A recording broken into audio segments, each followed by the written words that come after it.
മനസ്സിൽ നിറയ്ക്കുക കണ്ണാ കരുണാമുരളീധാര ഗോകുലമണിയും മണിയും നീയേ ഗോപികാഹൃതി നിലവും നീയേ ബൃന്ദാരണ്യ പൂക്കളിൽ നിറവും മണവും മധുവും നീയേ കളിയമർദ്ദന ഞങ്ങളുടെ കൺകളിൽ അമൃതെഴുതൂ നിന്നിളിയാൽ കരുണാമുരളീധാര ധർമാധർമ്മരണങ്ങളിൽ ഞങ്ങളുടെ കണ്ണിഴി തെളിയാൻ നീയേ നിത്യനിരാമയ ശങ്കുലി പോലെ ഒഴുകാവൂ നിൻ സ്മരണ കരുണാമുരളീധാര മനസ്സിൽ നിറയ്ക്കുക കണ്ണാ കരുണാമുരളീധാര. അധികാരി ശ്രീ ബി രാധാകൃഷ്ണപിള്ള അവർ നമ്മുടെ ക്ഷേത്രത്തിലെയും തിരുനാളിനോടനുബന്ധിച്ച് ഇന്നിവിടെ നടക്കുന്ന ഈ Kathakali Thiruvithamkoor Devaswom board president Sri advocate M Rajagopalan Nair അവർ നമ്മുടെ ക്ഷണമനുസരിച്ച് ഈ അവാർഡ് വിതരണം ചെയ്യുന്നതിന് വേണ്ടി എത്തിച്ചേർന്ന ഡോക്ടർ രാജു നാരായണസ്വാമി IAS, നമ്മുടെ മുഖ്യ അതിഥിയായി എത്തിച്ചേർന്നിട്ടുള്ള ശ്രീ സോഹൻ റോയ് അവർ, ബഹുമാനപ്പെട്ട Thiruvithamkoor Devaswom board commissioner advocate Vasu അവർ, നമ്മുടെ ഈ കഥകളി അവാർഡ് ഏറ്റുവാങ്ങുന്നതിന് വേണ്ടി എത്തിയിട്ടുള്ള ശ്രീ കുറൂർ വാസുദേവൻ നമ്പൂതിരി അവർ, തിരക്കഥാകൃത്തും രചയിതാവുമാണ് ശ്രീ റോയ്. ഈ സിനിമയുടെ തിരക്കഥയും നോവലും വിഖ്യാത ചലച്ചിത്ര അവാർഡായ ഓസ്കാറിന്റെ ലൈബ്രറിയിൽ തിരഞ്ഞെടുക്കപ്പെട്ടു. ഡാം സിനിമ, ഗാനങ്ങൾ, പശ്ചാത്തല സംഗീതം തുടങ്ങിയവ ഓസ്കാർ നോമിനേഷനായി പരിഗണിച്ചത് വാർത്തകളിൽ നിറഞ്ഞു നിന്നു. 50 കോടി രൂപ ചിലവിട്ടാണ് അദ്ദേഹം ഡാം 999 എന്ന സിനിമ പൂർത്തിയാക്കിയത്. മലയാള സിനിമയിലെ സംഘടനാ പോര് മൂലം ആ സിനിമയെ ബാധിച്ചു എന്നതാണ് സത്യം. മുല്ലപ്പെരിയാർ അണക്കെട്ട് പ്രശ്നത്തിൽ ആദ്യം ഇരയായത് ശ്രീ സോഹൻ റോയ് എന്ന കലാകാരനാണ്.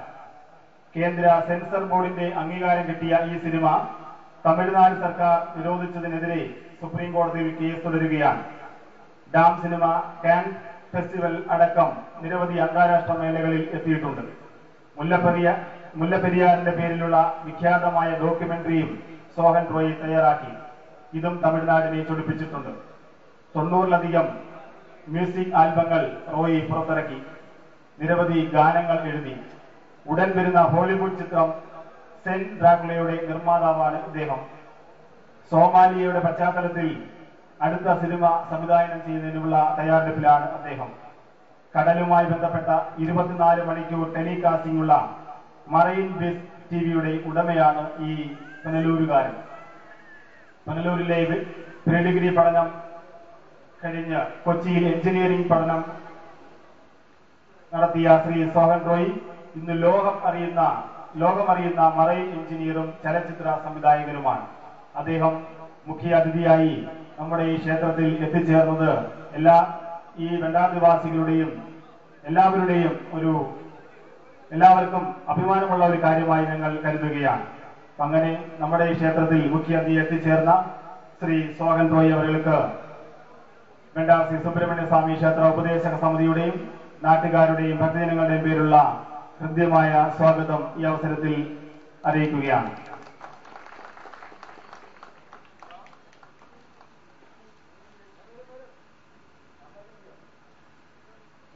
തിരുവിതാംകൂർ ദേവസ്വം ബോർഡ് കമ്മീഷണറായ അഡ്വക്കേറ്റ് വാസു അവർക്ക് ക്ഷേത്ര ഉപദേശക സമിതിയുടെയും നാട്ടുകാരുടെയും ഭക്തജനങ്ങളുടെയും പേരിൽ ഹൃദ്യമായ സ്വാഗതം ആശംസിക്കുകയാണ്.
നമ്മളെ തിരിച്ച് കാണിക്കത്. അങ്ങനെ സാറേ ഒന്ന് പിടിച്ചാൽ സാർ ഒന്ന്. പ്രിയപ്പെട്ട ശ്രീ കാവാലം ശ്രീകുമാർ, വേദിയിൽ ഉപവിഷ്ടരായ മറ്റു ബഹുമാന്യരായ വ്യക്തികളെ, ക്ഷേത്രോപദേശക സമിതിയുടെ ഊർജ്ജസ്വലരും കർമ്മധീരരുമായ ഭാരവാഹികളെ, പ്രിയപ്പെട്ട ഭക്തജനങ്ങളെ, നാട്ടുകാരെ,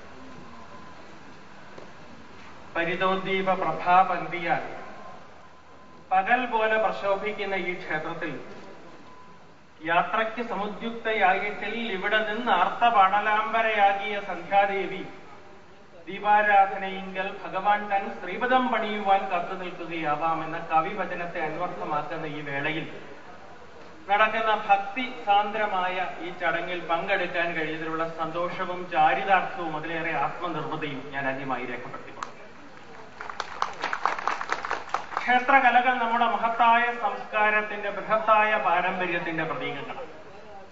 നമുക്ക് വലിയൊരു സംസ്കാരം, കറയറ്റ ഹിമാലയ ഗിരിശൃംഗമെന്നും തെളിവുറ്റ അനന്ത നീല രത്നാകരമെന്നും മഹാകവി വിശേഷിപ്പിച്ച ഇന്ത്യൻ സംസ്കാരം.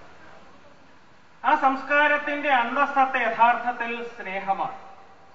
സ്നേഹിക്കയില്ല ഞാൻ നോവുമാത്മാവിനെ സ്നേഹിച്ചിടാത്തൊരു തത്വശാസ്ത്രത്തെയും, സ്നേഹിക്ക ഉണ്ണി നീ നിന്നെ ദ്രോഹിക്കുന്ന ജനത്തെയും, പരാപരാത്മൻ ഭക്തഭിഗമ്യൻ ഭവാനെയാർ കാണൂ ചരാചര പ്രേമാഞ്ജനമെഴുതിന ചക്ഷുസില്ല ഞാൻ. യഥാർത്ഥത്തിൽ ആ മഹത്തായ സംസ്കാരത്തിലേക്ക് മടങ്ങുവാനുള്ള വിനീതമായ ആഹ്വാനമാണ് തൈപ്പൂയക്കാവടി മഹോത്സവം ഉൾപ്പെടെയുള്ള എല്ലാ ക്ഷേത്ര ഉത്സവങ്ങളുടെയും അന്തസ്സത്ത. കലയ്ക്ക് മനുഷ്യനോളം തന്നെ പഴക്കമുണ്ട്. മനുഷ്യന്റെ അന്തരംഗാന്തരത്തിലെ സ്നിഗ്ധ ചിന്തകളെ തട്ടിയുണർത്തുന്ന കല അവയെ പാലൂട്ടി വളർത്തി പരിപാലിപ്പിച്ച് പരിപോഷിപ്പിച്ച് പരിശുദ്ധീകരിക്കും. കലയുടെ ശ്രീകോവിലിൽ കൊളുത്തിയ ഭദ്രദീപമാണ് കഥകളി. കഥ വാരി വിതറുന്ന പ്രഭാപൂരം ഈ നാട്ടിൽ അങ്ങോളം ഇങ്ങോളമുള്ള കലാസ്നേഹികളെ ഒരേ വേദിയിലേക്ക് ആനയിച്ച് നയനസദ്യ ഒരുക്കും. ഇന്ന് നാശോന്മുഖമായിക്കൊണ്ടിരിക്കുന്ന ഈ ക്ഷേത്രകല, ആ ക്ഷേത്രകലയുടെ ഓജസ്സും തേജസ്സും അന്തസ്സും യശസ്സും ഉയർത്തിപ്പിടിച്ച മഹാരഥന്മാരെ ആദരിക്കുവാൻ സന്മനസ് കാട്ടിയ ഈ സമിതിയുടെ ഭാരവാഹികളെ അനുമോദിക്കുവാൻ, അവർക്ക് അഭിനന്ദനത്തിന്റെ നിറമലരുകൾ അർപ്പിക്കുവാൻ ഞാൻ ഈ അവസരം വിനിയോഗിക്കുന്നു. ഇനി അവാർഡ് ഏറ്റുവാങ്ങിയ ബഹുമാന്യനായ വ്യക്തിയുടെ കാൽ നഖേന്ദു മരീചികളെ പിന്തുടർന്നുകൊണ്ട് കൂടുതൽ കൂടുതൽ കഥകളി ആസ്വാദകരും കഥകളി കലാകാരന്മാരും ഈ നാട്ടിൽ പൂജാതരാകുവാൻ ഇടയാകുമാറാകട്ടെ എന്ന് പ്രാർത്ഥിക്കുന്നു. പരക്ക നമ്മെ പാലമൃതൂട്ടുന്ന പാറമണ ശശിബിംബമായ പരസ്പര സ്നേഹം സങ്കുചിതത്വത്തിന്റെ കൺമതിലുകളെ തച്ചുടച്ചുകൊണ്ട് മനുഷ്യത്വത്തിൽ അധിഷ്ഠിതമായൊരു സമൂഹത്തെ കെട്ടിപ്പടുക്കുവാൻ ഇടയാകുമാറാകട്ടെ എന്ന മഹത്തായ സന്ദേശത്തിന്റെ പ്രതീകമാണ് ഇസ്ലാം മത വിശ്വാസിയായിരുന്ന ഹൈദരലിയുടെ പേരിൽ ഇത്തരത്തിലൊരു ക്ഷേത്രോപദേശക സമിതി ഇത്തരത്തിലുള്ള ഒരു മഹത്തായ ഒരു അവാർഡ് ഏർപ്പെടുത്തിയതിനെ ഞാൻ കാണുന്നു. തീർച്ചയായിട്ടും വരും വർഷങ്ങളിൽ ഇതിനേക്കാൾ മഹത്തായ രീതിയിൽ ഈ ചടങ്ങ് സംഘടിപ്പിക്കുവാനും ക്ഷേത്ര കലയിലെ നിപുണരായ കലാകാരന്മാരെ ആദരിക്കുവാനും ഈ സമിതിക്ക്, ഈ വേദിക്ക് ഭാഗ്യം സിദ്ധിക്കുവാൻ ഇടയാകുമാറാകട്ടെ എന്ന് പ്രാർത്ഥിച്ചുകൊണ്ട് ആർത്തത്രാണപരായണനായ സുബ്രഹ്മണ്യ സ്വാമിയുടെ പാതാരവിന്ദങ്ങളിൽ സാഷ്ടാംഗം പ്രണമിച്ചുകൊണ്ട് ഇനി അർപ്പിതമായ കർത്തവ്യം നിർവഹിച്ചതായി വിനയത്തിന്റെ ഭാഷയിൽ പ്രഖ്യാപിച്ചുകൊണ്ട് ഞാൻ എന്റെ വാക്കുകൾ ഉപസംഹരിക്കുന്നു. നിങ്ങൾക്ക് നമസ്കാരം. എയർപോർട്ടിലെത്തി ചെക്ക് ഇൻ ചെയ്യാൻ പറ്റുമോ എന്നുള്ള ഒരു ആശങ്കയുമുണ്ട്. അതുകൊണ്ട് അധികം സംസാരിക്കാൻ എന്നെ നിർബന്ധിക്കരുത്, ഞാൻ അതിന് തുനിയുന്നില്ല. എങ്കിലും രണ്ടു വാക്ക്. ഏത് കലാകാരനും ജീവിക്കുന്നത് കൊച്ചു കൊച്ചു വാശികളിലൂടെയും സ്വപ്നങ്ങളിലൂടെയുമാണ്. ഡാം 999 ചെയ്യുന്ന സമയത്ത് എനിക്കുമുണ്ടായിരുന്നു ഇതുപോലെ കുറെ സ്വപ്നങ്ങളും വാശികളും. സ്വപ്നങ്ങളൊക്കെ ഇത്തിരി കടന്ന കാര്യങ്ങളായിരുന്നു. പലരും പരിഹാസത്തോടെ നോക്കിയിട്ടുണ്ട് ഈ സ്വപ്നങ്ങളൊക്കെ യാഥാർത്ഥ്യമാകുമോ എന്ന്.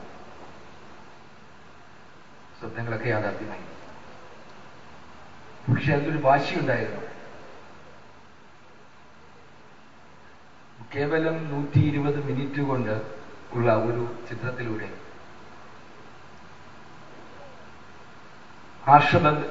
ആർഷഭാരത സംസ്കാരത്തിൽ, വേദങ്ങളിൽ, ഉപനിഷത്തുകളിൽ ഒക്കെ അഭിമാനിക്കുന്ന ഒരു ജനതയെ, ഒരു രാജ്യത്തെ ലാൻഡ് ഓഫ് സ്ലംസ് എന്ന് ചിത്രീകരിച്ച ഒരു വിദേശി അദ്ദേഹത്തിന്റെ തണലിൽ ഏതാനും ഓസ്കാറുകൾ ഇന്ത്യയിലേക്ക് എത്തിയപ്പോൾ നമ്മളുടെ പേരിൽ വാരിയൊഴിച്ച ആ കരിയോയിൽ കാണാതെ പോയി. ലോകത്തിന്റെ ഒരുപാട് സ്ഥലങ്ങളിൽ യാത്ര ചെയ്യുന്ന ഒരു വ്യക്തി എന്ന നിലയിൽ, ഒരുപാട് നാഷണാലിറ്റീസുമായി ബന്ധപ്പെടുന്ന ഒരു വ്യക്തി എന്ന നിലയിൽ എനിക്ക് ആ ചേഞ്ച് നന്നായിട്ട് അറിയാം. സ്ലംഡോഗ് മില്യണയർ വരുന്നതിനും അതിനുശേഷവുമുള്ള ഇന്ത്യയെ അവർ എങ്ങനെയാണ് കണ്ടതെന്ന്. ഇന്ന് പലരും കാണുന്നത് ആ സ്ലംഡോഗിൽ കാണിച്ച ഇന്ത്യയുടെ രൂപമാണ് എല്ലാവരുടെയും മുഖത്ത്. അത്രയധികം ആ സിനിമ പോപ്പുലറായിപ്പോയി. അത് തന്നെയായിരുന്നു ആ വാശി. അവിടെ നിന്നായിരുന്നു ആ വാശി. നമ്മൾക്കും ഒരു സിനിമ ചെയ്യണം. അപ്പോൾ ഞാൻ സിനിമ ചെയ്യാൻ തീരുമാനിച്ച സമയമാണ്. പക്ഷേ ഈ ഒരു എലിമെന്റ് ഞാൻ അതിൽ കൊണ്ടുവരാൻ ശ്രമിച്ചു. വിദേശികളുടെ തണലിൽ നിൽക്കാതെ ഓസ്കാറിന്റെ പടി കടന്ന് ഉള്ളിൽ ചെല്ലണം. നമ്മൾക്കും അതിനുള്ളിൽ മെയിൻ ഗേറ്റിലൂടെ നമുക്ക് അകത്ത് പ്രവേശിക്കുവാനുള്ള അർഹതയുണ്ട്. സ്ലംഡോഗ് പറയാതെ പോയ കാര്യങ്ങൾ, നമ്മളുടെ സംസ്കാരം, നമ്മളുടെ കുടുംബ ബന്ധങ്ങൾ, നമ്മളുടെ വേദങ്ങൾ, നമ്മളുടെ സംഗീതം, എന്തെല്ലാം പറയാതെ പോയ കുറേ കാര്യങ്ങൾ അത് ഈ ചിത്രത്തിലൂടെ കാണിക്കണം എന്നുള്ള വലിയ വാശി എന്നിലുണ്ടായിരുന്നു. അത് എന്നെ കൊണ്ട് കഴിയുന്ന പരിമിതമായ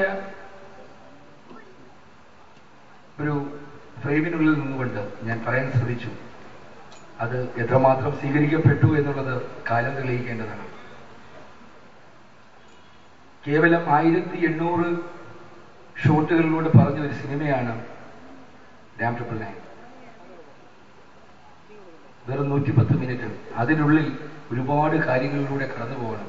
5000 വർഷത്തെ ഇന്ത്യൻ സംഗീതത്തിലൂടെ കടന്നു പോകണം, ജ്യോതിഷത്തിലൂടെ കടന്നു പോകണം, ആയുർവേദത്തിലൂടെ കടന്നു പോകണം, നമ്മുടെ സംസ്കാരത്തിലൂടെ കടന്നു പോകണം.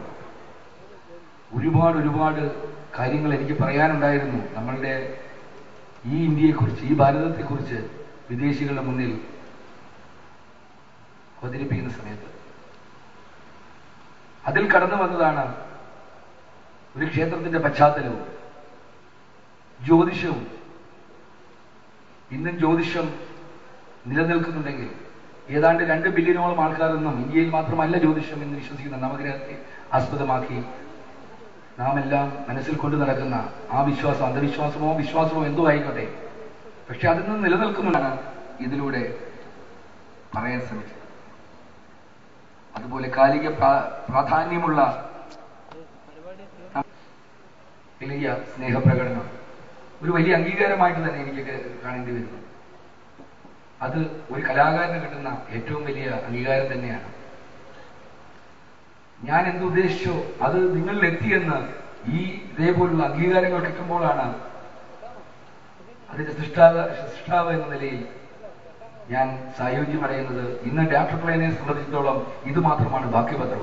എന്റെ പൊലിഞ്ഞുപോയ ഒരു സ്വപ്നത്തിൽ ഒന്നാണ്.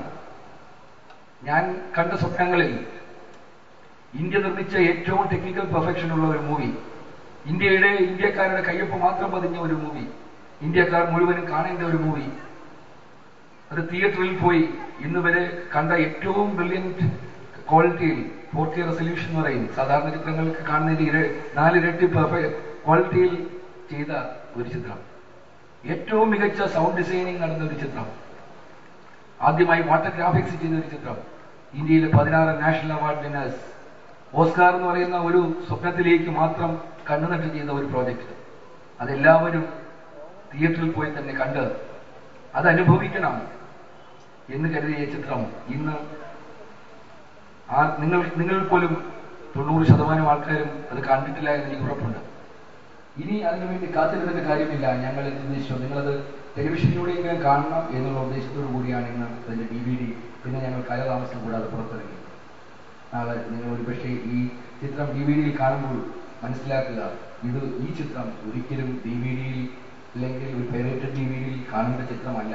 അങ്ങനെയല്ല. ഇതിനകത്ത് 16 നാഷണൽ അവാർഡ് വിന്നേഴ്സ് അത്ര അഹോരാത്രം വർക്ക് ചെയ്ത 4 വർഷത്തോളമുള്ള എഫേർട്ടാണ് വാർണർ ബ്രദേഴ്സ് പോലെയുള്ള ഒരു ഹോളിവുഡ് ഡിസ്ട്രിബ്യൂഷൻ കമ്പനി ഏറ്റെടുത്തത്. അത് മനസ്സിലാക്കിയിട്ടാവാം ഓസ്കാറിന്റെ വാതിലുകൾ നമ്മളുടെ മുന്നിൽ തുറക്കപ്പെട്ടത്. ഏതാണ്ട് 30ഓളം തവണ ഞാൻ തമിഴ്നാട്ടിൽ കഴിഞ്ഞ വർഷം പോയിട്ടുള്ളതാണ്. എനിക്ക് ഇനി തമിഴ്നാട്ടിൽ കാലുകുത്താൻ പറ്റുമോ എന്നുള്ള ഒരവസ്ഥ. ഒരിക്കലും അവരുടെ ഫീലിങ്സിനെ ഹർട്ട് ചെയ്തുകൊണ്ടല്ല ഈ ചിത്രം നിർമ്മിച്ചത്. ചില യാഥാർത്ഥ്യങ്ങൾക്ക് നേരെ വിരൽ ചൂണ്ടിക്കൊണ്ടാണ്. ജനങ്ങളുടെ പിന്നിൽ നിൽക്കുന്ന ഇതുപോലുള്ള വാട്ടർ ബോംബുകൾ മാറ്റിപ്പണിയുന്നതിന് വേണ്ടിയോ എന്തെങ്കിലും നല്ല രീതിയിലുള്ള അറ്റകുറ്റപ്പണികൾ ചെയ്യുവാൻ വേണ്ടിയോ നമ്മൾ ആരും ഫണ്ട് ചെയ്തിട്ടില്ല, ബഡ്ജറ്റ് ചെയ്തിട്ടില്ല എന്നുള്ള സത്യം മനസ്സിലാക്കാൻ വേണ്ടി കൂടിയാണ് ഈ ചിത്രം നിർമ്മിച്ചത്. ഇത് നമ്മൾ മുല്ലപ്പെരിയാറിൽ ഒതുങ്ങുന്നൊരു പ്രശ്നമല്ല. ലോകത്തില് ഞങ്ങൾ ഇത് നിർമ്മിച്ചു തുടങ്ങുമ്പോൾ 4000 ഡാമുകൾ ഉണ്ടായിരുന്നു കാലപ്പഴക്കം ചെന്നവ. ഇന്നത് 5000 ഈ ചിത്രത്തിൽ 1800 ഷോട്ടിൽ 3 ഷോട്ട് ഞാൻ മാറ്റിവെച്ചത് കഥകളിക്ക് വേണ്ടിയാണ്. ക്ഷേത്ര പശ്ചാത്തലം കാണിച്ചതിനോടൊപ്പം തന്നെ ആ സിനിമയിലെ ഏറ്റവും ക്രിട്ടിക്കലായിട്ടുള്ള മൂമെന്റിലാണ് ആ 3 ഷോട്ടുകൾ കാണിച്ചിരിക്കുന്നത്. ആ ചിത്രം കണ്ടവർക്ക് മനസ്സിലാകും. ഒരു ചിത്രത്തിലെ ഏറ്റവും ടേണിംഗ് പോയിന്റ് അല്ലെങ്കിൽ ഏറ്റവും തീവ്രമായ മുഹൂർത്തം എന്ന് പറയുന്നത് എല്ലാവരെയും ഭയപ്പെടുത്തി നിൽക്കുന്ന ഒരു വില്ലൻ കഥാപാത്രം അദ്ദേഹം ആടിയുലയുമ്പോൾ അദ്ദേഹത്തിന്റെ ഉള്ളിലെ ഇമോഷണൽ ഡാം പൊട്ടുന്ന ഒരു മുഹൂർത്തം, ക്ലൈമാക്സിൽ ഉണ്ടാവുന്ന ഒരു മുഹൂർത്തം. ഇതിനുള്ളിലെ 9 കഥാപാത്രങ്ങളിലൂടെ ഞങ്ങൾ നവരസങ്ങൾ പറയാൻ ശ്രമിച്ചപ്പോൾ, ഓരോ രസവും ഓരോ വ്യക്തിയിലും ഒരു സ്ഥായി ഭാവമായി ഞങ്ങൾ പറയാൻ ശ്രമിച്ചപ്പോൾ, ബീബൽസം എന്ന ആ രസത്തെ ഇതിലെ ഒരു കഥാപാത്രത്തിലൂടെ ഞങ്ങൾ അവതരിപ്പിക്കാൻ ശ്രമിച്ചപ്പോൾ അതിന്റെ തീവ്രമായ അവസ്ഥ, അദ്ദേഹത്തിന്റെ ഉള്ളിലെ ഇമോഷണൽ ഡാം പൊട്ടുന്ന മുഹൂർത്തത്തിൽ അത് ഞങ്ങൾ കാണിച്ചത് കഥകളിയിലെ 3 ഷോട്ടോടുകൂടിയാണ്. അത് എന്റെ ഒരു കലാകാരൻ എന്ന നിലയിൽ കഥകളിക്ക് വേണ്ടി ഞാൻ ചെയ്ത ഏറ്റവും വലിയ സംഭാവന എന്ന് എനിക്ക് ഇന്ന് സ്വയം അഭിമാനിക്കാൻ തോന്നുന്നു. അതോടൊപ്പം ഇന്നത്തെ ഈ ഒരു വേദിയിൽ വെച്ച് ഈ കഥകളിക്ക് വേണ്ടി ജീവിതം സമർപ്പിച്ച ഇവരെ ആദരിക്കാൻ കാണിച്ച നിങ്ങളുടെ നല്ല മനസ്സുകളെ അഭിനന്ദിച്ചുകൊണ്ട് ഞാൻ എന്റെ വാക്കുകൾ ഉപസംഹരിക്കുന്നു. നന്ദി, നമസ്കാരം.